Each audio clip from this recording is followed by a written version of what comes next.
Opa, tudo bem? Eu sou o Luiz Camargo e seja muito bem-vindo. Eu quero nesse vídeo fazer apenas uma reflexão. Não quero disseminar nenhum tipo de teoria da conspiração ou incitar você a desobedecer o que está sendo imposto para combater o vírus chinês. Eu sei que quem critica as medidas de quarentena ou quem tenta minimizar os efeitos desse vírus maldito dizendo que é só uma gripinha se torna uma espécie de criminoso desprovido de empatia. Mas o direito de expor ideias ainda não me foi tolhido. Veja bem, é claro que você deve evitar sair de casa e ficar atento a todas as medidas profiláticas. O que estamos enfrentando é mais um tipo de gripe. Uma gripe que, por sinal, tem um potencial letal relativamente baixo, comparada aí com outras que circulam por aí e que neste momento não estão recebendo os holofotes, pois não criam a mesma confusão dessa gripe Xing-Ling. Isto porque o contágio desta progride geometricamente e assim pode superlotar o sistema de saúde de qualquer país. E é aí que mora o grande perigo que leva a todas essas medidas drásticas para conter a disseminação do vírus. Dito isto, quero começar a minha reflexão. O que será que causa mais mortes? O Covid-19 ou uma recessão sem precedentes na história da humanidade? Pesquise quantas pessoas morreram em decorrência da crise de 29, que pode ser fichinha perto do que enfrentaremos se a economia continuar parada por muito mais tempo. Será que isso foi posto na balança antes de decidir fechar tudo e colocar o povo trancado em casa por tempo indeterminado?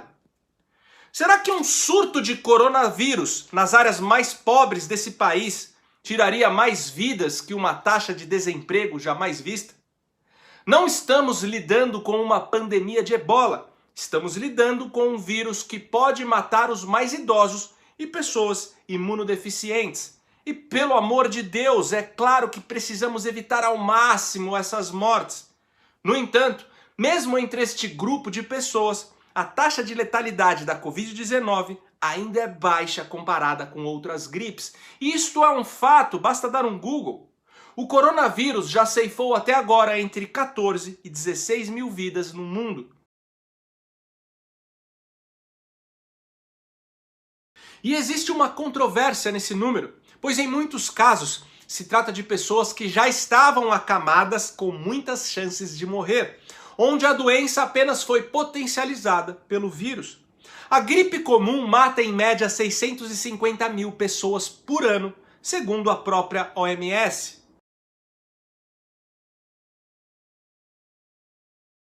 O coronavírus não vai dobrar essa média. Longe disso, talvez aumente em 10%, isso no pior cenário possível.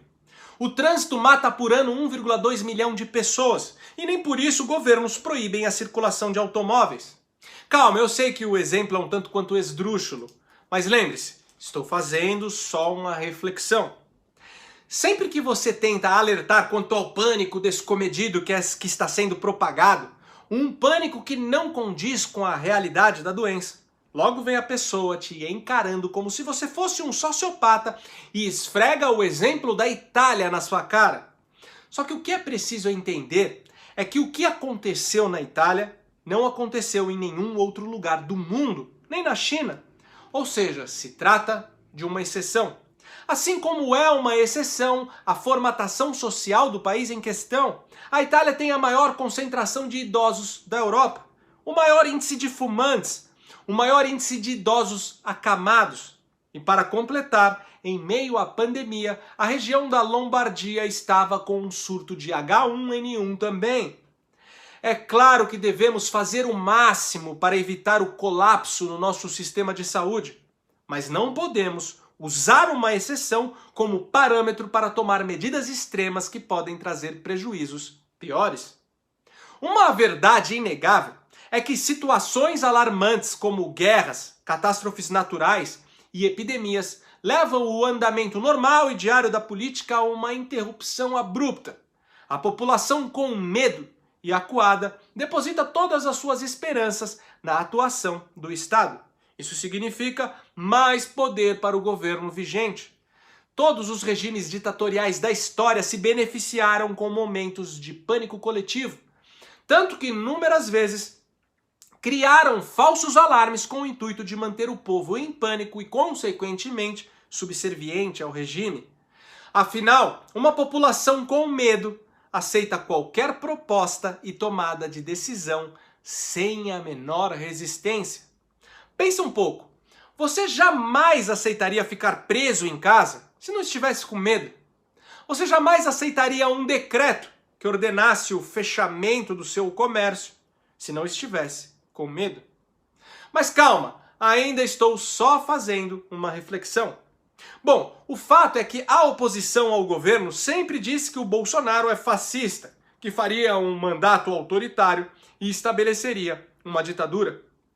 Só que qualquer fascista que se preze, em hipótese alguma, desperdiçaria uma crise de pânico como esta produzida pelo coronavírus. Qualquer fascista que se preze aproveitaria esse momento para estabelecer um Estado totalitário e um governo policialesco para acuar a população. Mas ao contrário disso, Bolsonaro tenta minimizar o pânico, alerta para a loucura de um lockdown de tempo indeterminado e, apesar de todas as críticas, ainda insiste em chamar o vírus chinês de gripinha. É como disse o Rodrigo Constantino, que acertadamente parece que está saindo aí da isentosfera. Abre aspas para ele. Se as medidas drásticas de alguns desses governadores se justificam ou não, eu realmente não sei.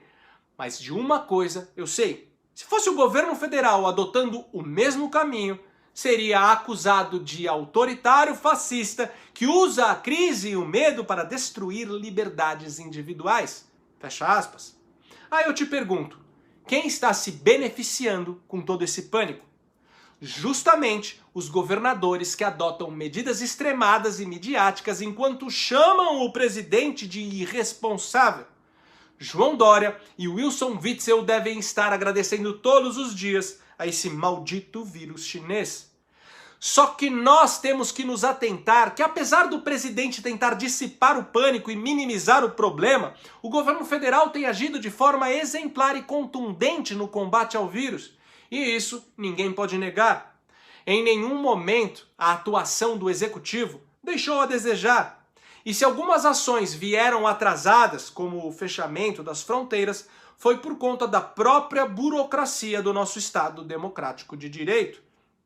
Agora, imagina se neste momento estivéssemos com uma equipe de ministros escolhidos pelos acordos políticos partidários, como sempre foi a regra deste país. A mídia ainda tem o desplante de elogiar o Mandetta e não reconhecer o mérito daquele que enfrentou a velha política do toma lá da cá para hoje colocar o Mandetta à frente do Ministério da Saúde. Os Estados Unidos vai mandar via Banco Central a quantia de 60 bilhões para o Brasil para ajudar a combater essa crise. Apenas 9 nações amigas receberão essa verba, e isso também é mérito do presidente que construiu um bom relacionamento com Donald Trump. Pois em outros tempos, seria o Brasil que estaria enviando o dinheiro do pagador de imposto para ajudar as ditaduras genocidas. Bom, mas voltando aqui à nossa reflexão, na minha opinião, ao invés desse lockdown por tempo indeterminado, deveríamos proteger e isolar apenas os que correm mais risco de morrer, ou seja, idosos e pessoas com imunidade baixa. Neste caso, a quarentena para toda a população seria mantida sim, mas por apenas 15 dias. Esse período já ajudaria a não superlotar o sistema de saúde. Depois desse período, aqueles que estivessem com qualquer sintoma de gripe e todos os idosos permaneceriam isolados até a pandemia estabilizar. E o resto da população voltaria ao trabalho e às aulas, com os comércios e empresas abrindo suas portas normalmente. O governo manteria as campanhas de conscientização quanto à importância de evitar contatos com os idosos e da importância das medidas de higiene. Os eventos com aglomeração de público deveriam também permanecer suspensos. Mas de resto, vida que segue. Pois o mundo parado, causando desmantelamento econômico, causará muito mais mortes. E os mais pobres serão os mais afetados, Não só idosos morreriam, mas crianças e adolescentes também. Isso sem contar a quantidade de suicídios daqueles que perderam tudo. Os ataques cardíacos causados pelo estresse exacerbado daqueles que ficaram desempregados. Por sinal, o estresse mata muito mais por ano do que todas as gripes reunidas. Eu concordo sim que se pararmos com essa quarentena daqui 2 semanas, morrerão mais pessoas que não morreriam se a quarentena permanecesse aí por mais tempo. Mas colocando na balança, pouparíamos muito mais vidas que sucumbiriam em uma recessão sem precedentes. Os únicos que vão sair ganhando com o mundo parado são os governos totalitários e os metacapitalistas. O livre mercado com os pequenos e médios empreendedores ruirão. Será uma vitória do socialismo, do Estado agigantado, tanto que já tem um monte de liberal aqui no Brasil defendendo medidas keynesianas que fariam Milton Friedman dar um duplo twist carpado no túmulo. E em um mundo pós essa derrocada econômica global, a China passará a ditar as regras. Será a vitória do eixo Rússia-China em cima das nações ocidentais guiadas pelo sistema norte-americano. E é óbvio que está acontecendo uma manipulação violenta da mídia para gerar histeria coletiva e contribuir com este objetivo. Pode perceber que os líderes conservadores ao redor do globo foram os que mais demoraram para ceder aos ditames dessa pandemia. O Trump só aceitou porque sabia que os democratas o trucidariam junto com a imprensa progressista e ele poderia perder as eleições. E com Trump derrotado nas urnas, a vitória dos globalistas e eurasianos seria completa. Eu não posso afirmar que o vírus chinês foi criado aí como uma arma biológica, mas tenho plena convicção que ele está sendo usado estrategicamente para este propósito. É óbvio que a China também perdeu dinheiro com o coronavírus. No entanto, perdeu enquanto a crise não era de proporção global, ou seja, perdeu bem menos do que perderia se o país ainda estivesse sendo atingido pela doença. Porém agora, a China já resolveu o problema. Suas fábricas estão a todo vapor, a produção está acelerada e o país está aumentando ainda mais seu potencial comercial, enquanto o resto do mundo está fechando tudo e perdendo bilhões. Muito em breve, as empresas chinesas estarão com dinheiro suficiente para comprar o que desejarem ao redor do planeta. E se eu estou viajando, me explica por que pouquíssimas regiões da China foram atingidas pela epidemia, sendo que a quarentena foi estabelecida muito tempo depois dos primeiros casos? Como a China praticamente zerou os casos de transmissão local em tão pouco tempo, mesmo após ter diminuído as restrições de circulação? Por que a Rússia, o país que recebe milhões de chineses, tem tão poucos casos e todos concentrados em Moscou? Por que a China, no início, sabendo que o vírus teve origem dentro de suas fronteiras, restringiu a entrada de imigrantes, mas não a saída dos chineses? É tudo muito estranho. E o pior é que agora que eles foram os responsáveis pelo problema, se vendem como salvadores do planeta. E ainda tem um monte de débil mental nas redes sociais aplaudindo o governo chinês. Isso sem contar a UFRJ, querendo dar o título de doutor honoris causa ao Xi Jinping.